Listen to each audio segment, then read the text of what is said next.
시청자 여러분 안녕하십니까? 현상에 대한 분석을 통해 문제의 본질을 파악하고자 노력하는 김로벨TV입니다. 예전에 우리나라에 이런 말이 있었죠. 독립운동을 하면 3대가 거지처럼 살고 친일을 하면 3대가 부자로 산다. 이런 말이 많이 회자됐었습니다. 아직도 이러한 인식이 우리 머릿속에 자리 잡고 있습니다. 그런데 이런 말이 내포하는 게 뭔가 하면은 대한민국은 친일, 친미 세력이 세운 나라이기 때문에 독립운동을 하신 분과 그 자녀들을 돌보지 않는다. 어떤 대한민국을 비난하는 의도가 숨어 있는 겁니다. 그런데 우리나라는 유공자를 독립유공자와 국가유공자 둘로 나누는데 국가유공자 등 예우 및 지원에 관한 법률이 있고요. 또 독립유공자를 위해서는 독립유공자 예우에 관한 법이 있습니다. 물론 해방 직후 또 전쟁이 끝난 직후 나라가 가난하다 보니까 이분들과 이분 유가족에 대한 예우가 충분히 못한 점이 있었지만은 나라가 잘 살게 되면서는 법령을 정비하면서 이분들에 대한 지원이 강화되어 왔습니다. 과연 독립유공자와 국가유공자의 차이는 뭐냐? 그들에 대한 예우는 뭐냐? 그걸 한번 살펴보고요.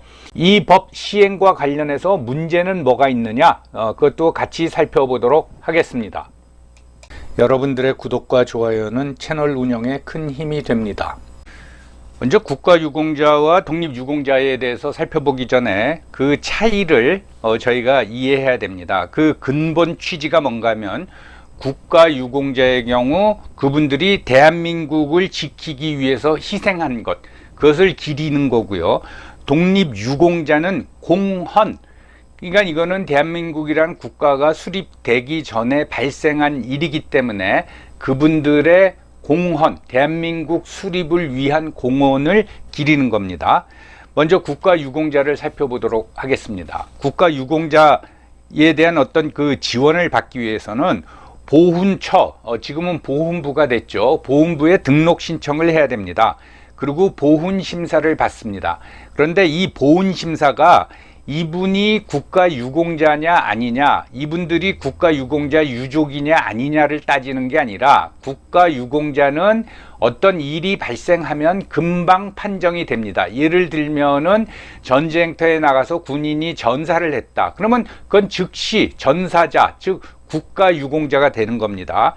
그러면 보훈심사라는 건 뭐냐? 이분의 희생이 얼마나 되느냐에 따라서 그 지원 등급을 결정하는 겁니다. 그럼 어떤 분들이 국가유공자가 되느냐? 대부분 군인과 경찰들입니다. 그리고 공무원입니다. 그래서 전몰, 전상, 순직, 공상, 군경, 그리고 참전유공자, 6.25 참전 용사들은 전부 다 참전유공자가 됩니다. 그리고 무수훈자, 군인 중에 6.25 전쟁 때 태국무공 훈장 또는 화랑무공 훈장을 받았다. 그러면 이제 무공수훈자, 그리고 보국수훈자, 군인은 아니고 민간인인데 전투에 참여해서 인민군 탱크를 5대를 부셨다. 그러면 이제 보국수훈자가 되는 거죠. 그리고 특별히 6.25 참전 제1학도 의용 군인이 있습니다. 이거 일부 알려졌지만은 6.25 전쟁이 일어나니까 제1동포 중에서 군인으로 참전하신 분들도 있습니다. 이분들도 의용 군인에서 국가유공자가 됩니다. 그리고 4.19 혁명 사망자, 부상자, 공로자가 있고 순직공무원, 공상공무원, 이 공무원들은 위험한 업무를 수행하다가 순직하거나 부상을 입으신 분들, 이 국가유공자가 됩니다. 그리고 이제 또 하나, 민간인들은 국가사회발전 특별공로자라고 해가지고 아주 특별한 공로를 세우면은 국가유공자가 됩니다. 이건 굉장히 힘듭니다. 그러면 어느 정도 공로를 해야지 국가사회발전 특별공로자가 돼서 국가유공자로 지정을 받느냐? 글쎄요, 한 노벨상 정도 받아야 되지 않을까요? 이분들에 대한 보상은 2대, 즉 본인이 부상자라면 본인, 그리고 그분이 돌아가신 후에는 그 유족들, 자식 때까지만 해줍니다. 그래서 이제 사망자 같은 경우에는 사망 일시금이 있고요.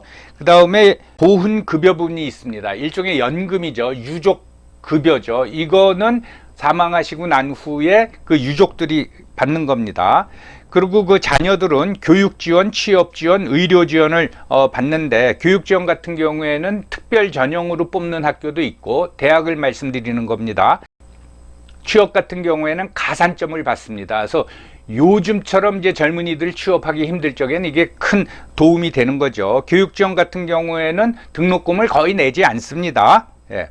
그리고 이제 병역 특례, 국가 유공자 자녀 중에 한 명, 자녀가 여럿 있으면 다 혜택을 못 받습니다. 한 명은 병역 특례로 공익 6개월만 근무하면 됩니다.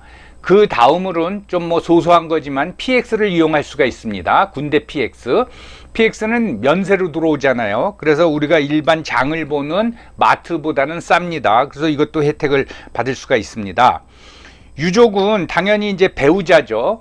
그 다음에 이제 자녀, 부모가 유족이 되는 경우가 있습니다. 이 경우는 뭐 외아들이었는데 그 외아들이 전사를 했다. 그러면 부모는 부양 가족이 없지 않습니까? 그래서 이러한 경우 부모가 지원을 받습니다. 조부모도 마찬가지입니다. 어떤 국가 유공자가 있는데 부모도 있고 할머니, 할아버지만 살아계시다.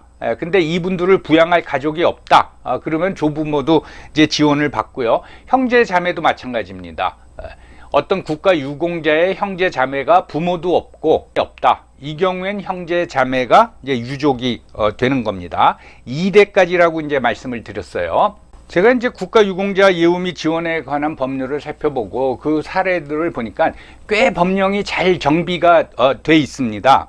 그 말은 이제 논란의 소지가 없다라는 거죠. 국가 유공자에 비해서는 독립 유공자가 조금 말이 구설수가 이제 많이 나오죠. 말씀드린 대로 대한민국이 수립되기 전에 이분들이 독립을 위해서 공헌을 했다. 그런 취지에서 어떤 지원을 해주는 건데 그 대상이 일제의 국권 침탈로부터 1945년 8월 14일까지입니다.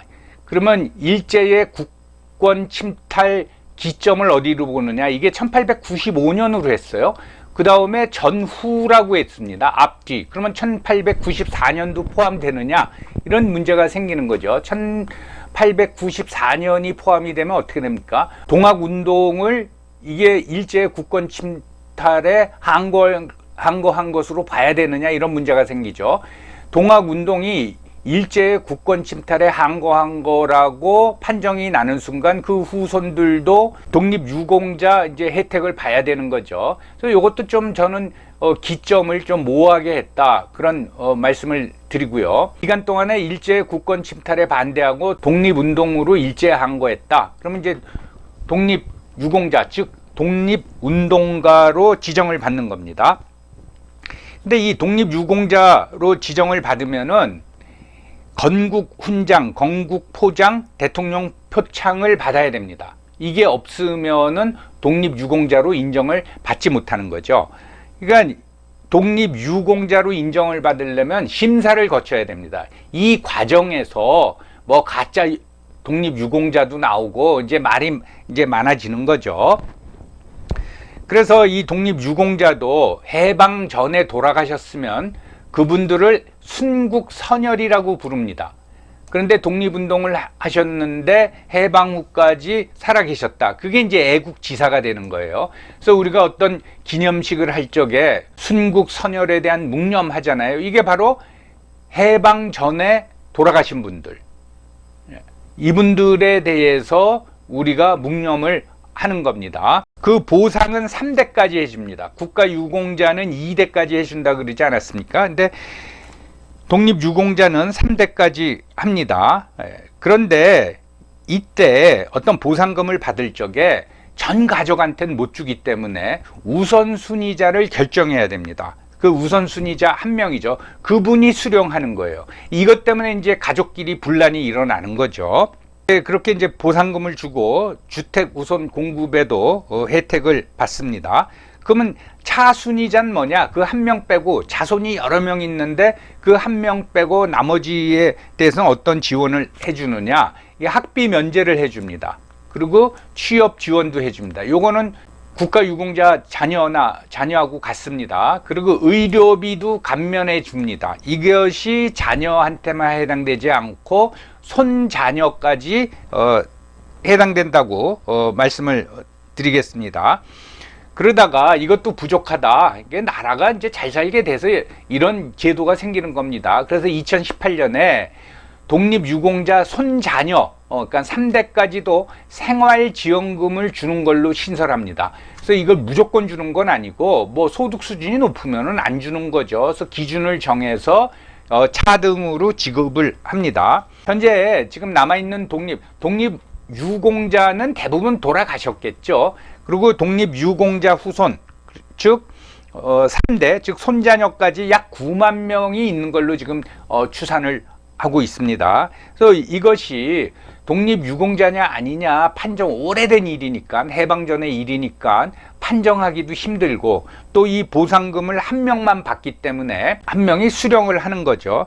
그것 때문에 뭐 가족 간의 분란이 일어나고 뭐 문제가 많이 발생하고 있습니다. 독립운동을 하면 3대가 망하고 친일을 하면은 3대가 떵떵거리고 산다라는 그런 인식, 그것이 가지고 있는 문제점에 대해서 한번 살펴보도록 하겠습니다.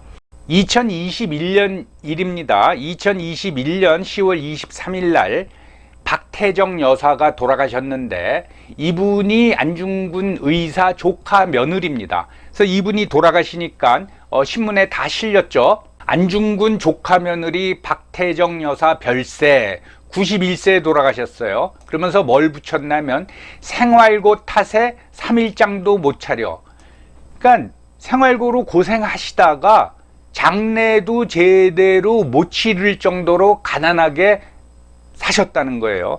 박태정 여사의 사망 소식이 알려지니까 정의구현 사재단하고 민족문제연구소 관계자들이 가서 장례를 치러 드렸습니다. 그래서 이제 기자들이 관심을 갖고 물어보니까 민족문제연구소 관계자가 뭐라 그랬냐면, 박태정 여사의 남은 딸, 즉 그 자녀와 그 자녀의 딸도 몸이 아픈데 치료를 제대로 못 받고 있다라고 하면서 우리나라 보훈정책의 사각지대를 보여주는 사례다.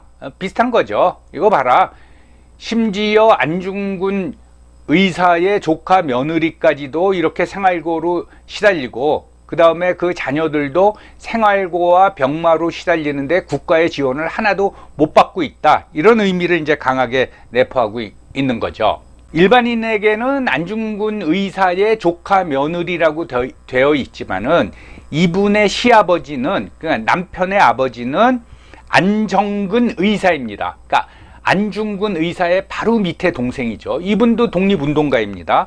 그래서 건국훈장 독립장을 받았고 임시정부 요인으로 오랫동안 활동을 하셨는데, 해방이 된 후에 한국에 귀국을 못 하셨어요. 병마로 시달리시다가 1949년에 그분의 둘째 아들 안진생 선생이 박태정 여사의 남편입니다. 이분은 이제 1916년생이고 1988년에 돌아가셨는데요. 좀 요 부분을 자세히 설명을 드려야 되겠습니다. 안정근 의사는 이남 일녀를 뒀습니다. 그 맏아들이 안원생 선생이고, 그 밑에 이제 딸 안미생이 있고, 그리고 안진생 선생이 이남 막내입니다. 근데 이 안정근 그 의사가 독립운동을 어렵게 하면서도 자식들 교육에는 굉장히 신경을 쓰셨어요. 그래서 안원생 선생도 교육을 잘 받아가지고서는 해방 후에는 미 국무부 공무원으로 일을 했습니다. 안미생 선생은 해방되기 전에 주중 영국 대사관에서 근무를 했습니다. 영어를 굉장히 잘하세요. 아시겠지만 이분은 김구 선생의 맏며느리입니다.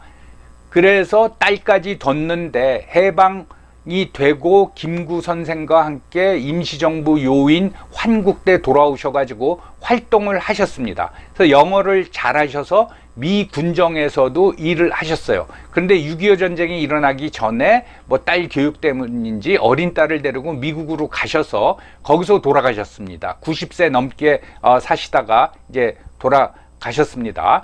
그러면 안진생 선생, 즉 박태정 여사의 남편 안성 선생은 어떠냐? 초등학교, 중학교, 고등학교를 홍콩과 마카오에서 교육을 받았습니다. 이거는 외국인 신부들의 도움을 받았는데, 그 안중근, 안정근 그 의사의 집안이 그 유명한 카톨릭 집안 아닙니까? 그래서 외국인 신부의 도움을 받은 것 같습니다. 그래서 홍콩 마카오에서 초등학교, 중학교, 고등학교 교육을 받고 고등학교를 졸업하고는 이탈리아에 유학을 갔습니다. 그래서 그 제노바에 있는 유명한 대학에 다니면서 거기서 조선공학 학사, 석사, 박사, 해방 당시로 보면 뭐 엄청난 엘리트죠. 박사를 받고 이탈리아 회사에서도 일하다가 미국으로 가서 1947년서부터 1953년에 미국의 그 큰 회사에서 이제 근무를 했습니다. 그런데 이 집안하고 이승만 박사하고 알지 않습니까? 근데 이승만 박사가 미국에서 살고 있는 안진생 선생한테 연락을 했습니다. 자네처럼 그 실력이 좋은 사람이 미국서 편하게 살면 어떡하나, 조국에 와가지고 조금 봉사를 하게. 그래서 들어오죠. 들어와서 해군에 입대를 합니다. 그래서 1953년에서 58년까지 해군에 근무했는데 조선공학 박사니까 그랬겠죠. 그래서 58년에 해군 대령으로 전역을 해요. 그리고 끝났느냐? 그게 아니고 대한조선공사 부사장이 됩니다. 대한조선공사가 뭐냐? 쉽게 말하면 그 당시에 우리나라에서 가장 큰 조선소였습니다. 거기에 이제 부사장으로 근무를 하시죠. 그러다가 5.16 쿠데타가 일어난 후에는 외교관으로 변신을 합니다. 그래서 1962년에서 1980년까지 외교관 생활을 합니다. 그래서 뭐 여러 프랑스 공사도 지내고 여러 그 공간을 다녔는데 대사를 3번 지냈습니다. 자일의 콜롬비아, 미얀마 대사를 지내고 본부 대사, 그러니까 대기 대사로 계시다가 이제 퇴직을 하셨습니다. 80년에. 이걸 두고 또 뭐라 그러냐면 전두환 정권이 집권을 하고서는 강제로 내쫓았다 그러는데, 그게 아니라 외교관은 보통 아주 특별한 경우가 아니면은 대사 3번 하면은 그냥 퇴직하는 겁니다. 그리고 그때 벌써 연세가 만 64세, 60대 중반이 됐으니까 1980년에 대사 3번 지르고 퇴직한 건 그렇게 뭐 큰 이상한 일이 아닙니다. 그런데 이게 마치 전두환이가 독립운동가 후손인 안진생 선생을 박해를 해서 내쫓은 것처럼 그렇게 이제 언론에 보도되고 있습니다. 그래서 그걸로 쇼크를 받아서 안진생 선생이 뇌경색으로 투병 생활을 하다가 1988년에 돌아가셨다. 이런 이제 보도들을 하는데 이건 상당히 사실을 왜곡한 겁니다. 60대 중반에 세계 공관의 대사를 마치고 은퇴하는 거는 하나도 이상한 일이 아닙니다. 거기에 뭐 전두환 정권 운운할 필요가 전혀 없습니다. 그런데 그 속 내용을 보면 1980년에 외교관 은퇴를 했는데 그 이후에 뇌경색으로 안진생 선생이 쓰러진 건 사실이에요. 근데 그 당시에 뭐 우리나라가 건강보험 제도가 그렇게 잘 돼 있지 않지 않습니까? 그러니까 가산하고 그 공무원 연금을 치료비에 다 쓰신 거예요. 그러니까 장병에 뭐 효자 없다, 긴 병에 가산 전부 다 날린다. 그 말이 이 가정사에 벌어진 겁니다. 그리고 88년에 돌아가셨는데 그 이후에 박태정 여사도 그렇게 건강이 좋지 않으셨어요. 그래서 어렵게 이제 생활을 하시고 큰딸이 안기수 씨이고 둘째 딸이 안기려 씨입니다. 지금 이제 60대 중반이 됐을 텐데 안기수 씨가 2021년에 이분도 병으로 사망을 하셨어요. 그러니까 박태정 여사를 돌볼 자녀가 없었던 거죠. 왜냐하면 안기려 씨도 건강이 안 좋았거든요. 그 딸도 건강이 안 좋고. 그래서 결국은 노년에 굉장히 힘들게 살다가 돌아가신 거는 사실입니다.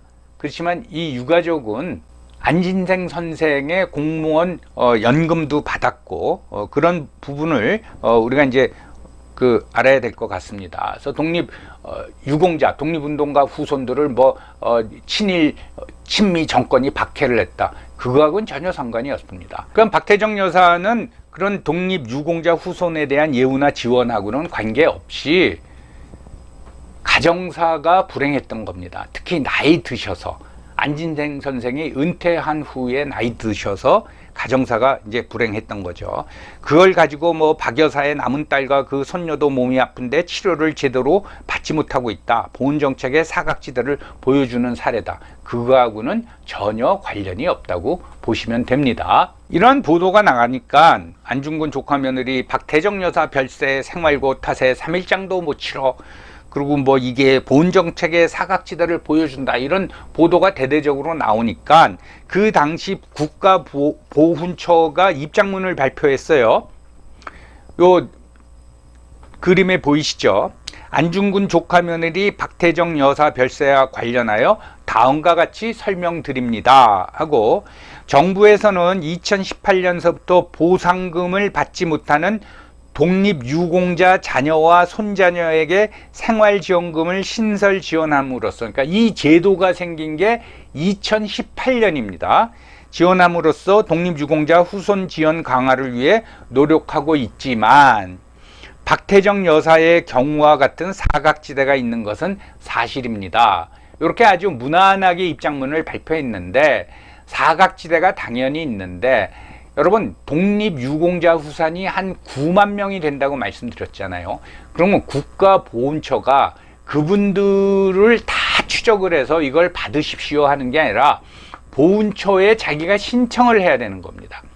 그래서 두 가지 사례인데, 박태정 여사의 경우 신청을 안 했거나 또는 자격이 안 됐을 겁니다. 왜냐하면은 독립유공자 자녀와 손자녀에 대한 생활지원금은 중위소득 70% 이하에게만 지원하는 겁니다. 그러니까 소득이 많으면 지원해주지 않는 겁니다.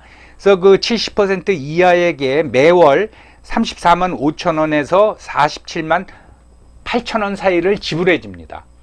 제가 보기에는 박태정 여사의 경우 공무원연금, 남편이 받았던 공무원연금을 수령했기 때문에 이 대상에 안 들어갔을 겁니다.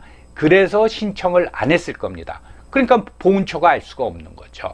안중근 의사의 며느리이자 우리나라 고위 외교관을 지냈던 안진생 선생의 배우자인 박태정 여사의 별세에 관해서 제가 비교적 설명을 길게 드렸습니다.